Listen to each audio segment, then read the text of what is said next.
the affairs of the kingdom by the presence of my Spirit, who shall shortly be poured out upon all flesh.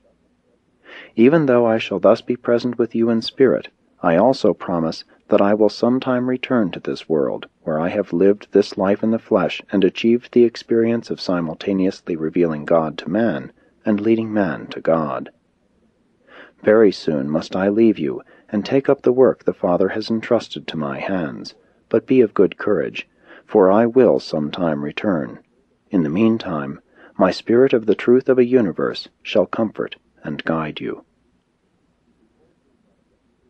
You behold me now in weakness and in the flesh, but when I return it shall be with power and in the Spirit. The eye of flesh beholds the Son of Man in the flesh, but only the eye of the Spirit will behold the Son of Man glorified by the Father and appearing on earth in his own name.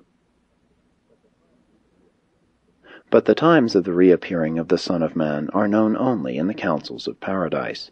Not even the angels of heaven know when this will occur. However, you should understand that, when this gospel of the kingdom shall have been proclaimed to all the world for the salvation of all peoples, and when the fullness of the age has come to pass, the Father will send you another dispensational bestowal, or else the Son of Man will return to adjudge the age. And now, concerning the travail of Jerusalem, about which I have spoken to you, even this generation will not pass away until my words are fulfilled. But concerning the times of the coming again of the Son of Man, no one in heaven or on earth may presume to speak. But you should be wise regarding the ripening of an age. You should be alert to discern the signs of the times. You know when the fig tree shows its tender branches and puts forth its leaves that summer is near. Likewise, when the world has passed through the long winter of material-mindedness, and you discern the coming of the spiritual springtime of a new dispensation, you should know that the summertime of a new visitation draws near.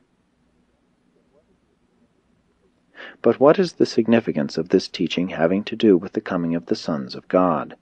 Do you not perceive that, when each of you is called to lay down his life struggle and pass through the portal of death, you stand in the immediate presence of judgment, and that you are face to face with the facts of a new dispensation of service in the eternal plan of the infinite Father? What the whole world must face as a literal fact at the end of an age, you, as individuals, must each most certainly face as a personal experience when you reach the end of your natural life and thereby pass on to be confronted with the conditions and demands inherent in the next revelation of the eternal progression of the Father's kingdom.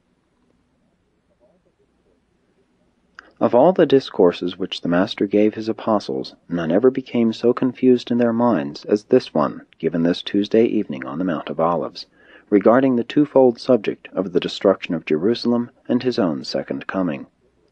There was, therefore, little agreement between the subsequent written accounts based on the memories of what the Master said on this extraordinary occasion. Consequently, when the records were left blank concerning much that was said that Tuesday evening, there grew up many traditions, and very early in the 2nd century, a Jewish apocalyptic about the Messiah, written by one Celta, who was attached to the court of the Emperor Caligula, was bodily copied into the Matthew Gospel, and subsequently added, in part, to the Mark and Luke records. It was in these writings of Celta that the parable of the 10 virgins appeared. No part of the Gospel record ever suffered such confusing misconstruction as this evening's teaching. But the Apostle John never became thus confused. As these 13 men resumed their journey toward the camp, they were speechless and under great emotional tension. Judas had finally confirmed his decision to abandon his associates. It was a late hour when David Zebedee, John Mark, and a number of the leading disciples welcomed Jesus and the 12 to the new camp. But the apostles did not want to sleep.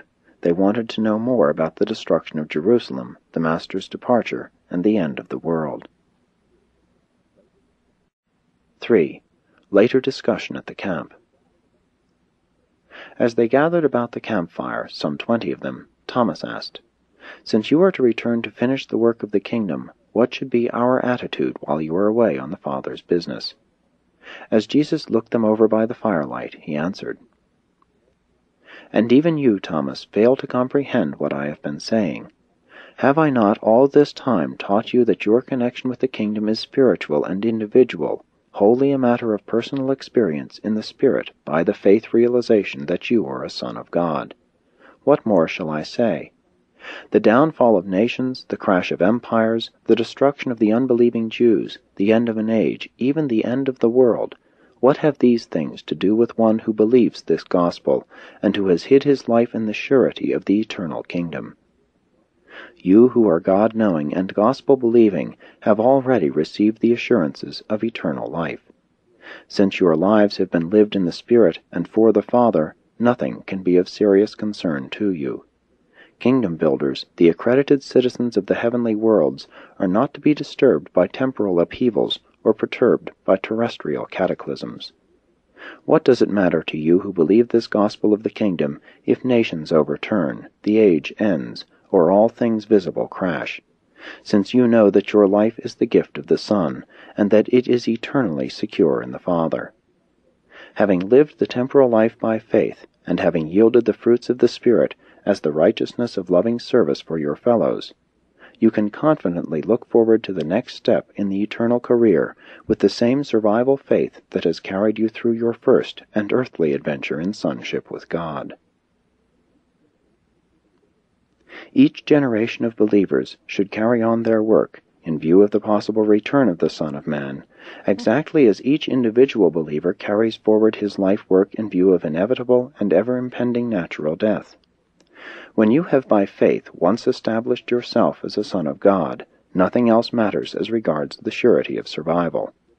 But make no mistake, this survival faith is a living faith, and it increasingly manifests the fruits of that divine Spirit which first inspired it in the human heart.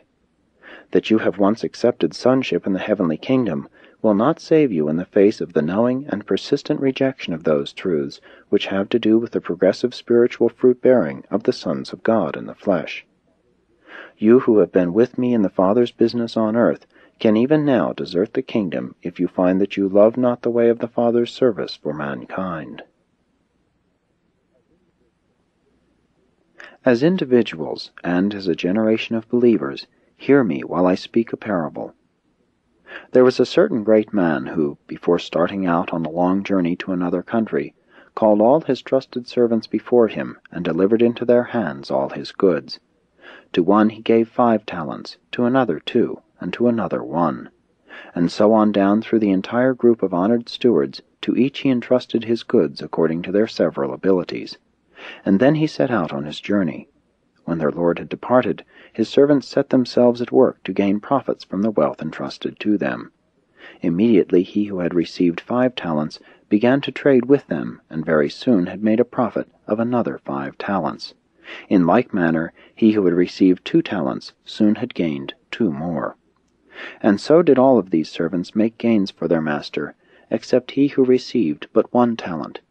He went away by himself and dug a hole in the earth, where he hid his lord's money. Presently the lord of those servants unexpectedly returned, and called upon his stewards for a reckoning. And when they had all been called before their master, he who had received the 5 talents came forward with the money which had been entrusted to him, and brought 5 additional talents, saying, Lord, you gave me 5 talents to invest, and I am glad to present 5 other talents as my gain. And then his lord said to him, Well done, good and faithful servant. You have been faithful over a few things. I will now set you as steward over many. Enter forthwith into the joy of your Lord. And then he who had received the 2 talents came forward, saying, Lord, you delivered into my hands 2 talents. Behold, I have gained these other 2 talents. And his lord then said to him, Well done, good and faithful steward. You also have been faithful over a few things, and I will now set you over many. Enter you into the joy of your Lord. And then there came to the accounting he who had received the 1 talent.